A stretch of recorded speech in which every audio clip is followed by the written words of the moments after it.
কলকাতা পুলিশের এসটিএফ এর সাফল্য, বিহার পুলিশের সঙ্গে যৌথ অভিযানে বিপুল অস্ত্র উদ্ধার হয়েছে। মুঙ্গেরের পাতাল ঘরে মিলেছে অস্ত্র তৈরির কারখানা। ঘটনায় গ্রেফতার 2। দেবজ্যোতি ঘোষ বিশেষ প্রতিনিধি রয়েছেন আমাদের সঙ্গে। দেবজ্যোতি, কি খবর রয়েছে?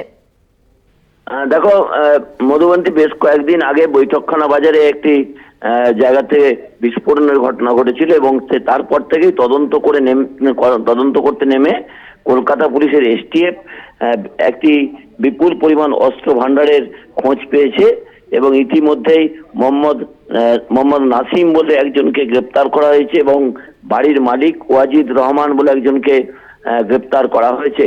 এবং বিহার পুলিশ এবং কলকাতা পুলিশের যৌথ উদ্যোগে ভোররাত্রে তারা হঠাৎই হানা দেন এই জায়গাতে এবং সেখানেই এই বিরাট পরিমাণ অস্ত্র ভান্ডার পাওয়া গেছে, যা থেকে পুলিশের পক্ষ থেকে অত্যন্ত শঙ্কিত হয়েছেন এবং সেখানে তাদের যেটা জানিয়েছেন তারা যে এদের সঙ্গে মুঙ্গেরের একটা যোগ রয়েছে এবং মুঙ্গেরের থেকেই যেসব অস্ত্রশস্ত্র এখানে আসতো সেগুলো এখানে নতুন করে তৈরি হতো এবং যে পরিমাণ অস্ত্র ভান্ডার পাওয়া গেছে তাতে কিন্তু পুলিশের পক্ষ থেকে আরো তদন্ত করা হচ্ছে। বাড়ির মালিককেও গ্রেপ্তার করা হয়েছে।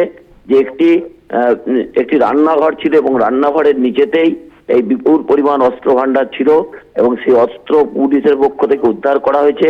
এই ঘটনার সঙ্গে আরো কয়েকজনের যোগ রয়েছে, তাদেরও খোঁজে তল্লাশি চলছে। মধুবন্তী, ধন্যবাদ দেবজ্যোতি। কথা বললাম আমাদের বিশেষ প্রতিনিধি দেবজ্যোতি ঘোষের সঙ্গে।